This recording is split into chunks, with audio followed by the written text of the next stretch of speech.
Government of India जो बराह रास्त आज यहाँ कंट्रोल कर रही है, क्योंकि बदकिस्मती से ये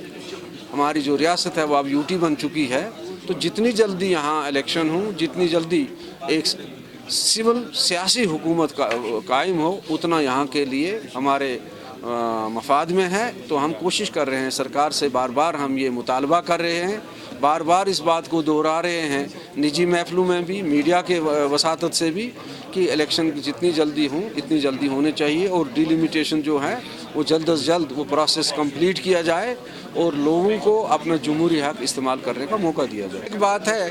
कि पूरी दुनिया में इस बात को अब रियलाइज़ किया जा रहा है कि मखासमत और टकराव की जो पॉलिसी है उससे कुछ बरामद होने वाला नहीं। कुछ लोग सिंसियरली कोशिश कर रहे हैं कि हालात ठीक हों, लेकिन मेरा अपना मानना है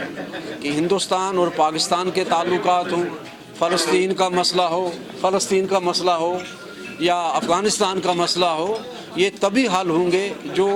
बड़ी क़ुव्वतें हैं, जो अपने आप को सुपर पावर कहते हैं, जब वो अपने ज़ाती मफादात की गिरफ्त से बाहर निकल के, और जब वो हथियारों की सप्लाई का जो धंधा वो कर रहे हैं पिछले 50 साल से, उससे बाहर निकलेंगे तो ये मामलात हल हो सकते हैं। हिंदुस्तान और पाकिस्तान के अंदर भी शायद इस बात को कहीं रियलाइज़ किया रहा है। बाकी एक बात मैं आपसे कहूँ, कोविड जो है पूरी दुनिया में है, और इस कोविड के बीच में आपने देखा हुआ कि कितनी जगहों पर इलेक्शन भी हो रहे हैं। अभी हमारे यहाँ बंगाल के इलेक्शन हो रहे हैं, अभी कुछ दिन पहले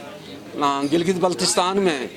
इलेक्शन हुए। तो मैं समझता हूँ इलेक्शन का अब इन्हीं हालात में हमें सारे काम साइमल्टेनियस करने हैं। पीस प्रोसेस अगर चलता है तो अच्छी बात है, हमें उम्मीद रखनी चाहिए, लेकिन आप ये भी देखते हैं कि 70 साल से हम उम्मीद पर उम्मीद बांधते हैं, लेकिन कोई ना कोई ऐसा वाक़ा हो जाता है या कोई ऐसी वजह सामने आ जाती है कि ये रुक जाता है। अब की बार हम दुआ ही कर सकते हैं कि ये आगे बढ़े और हिंदुस्तान पाकिस्तान के दरमियान ताल्लुकात बेहतर हों। ये तो हर जम्मू कश्मीर के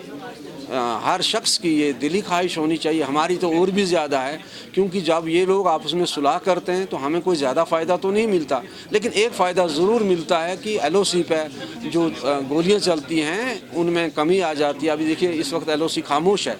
तो बाकी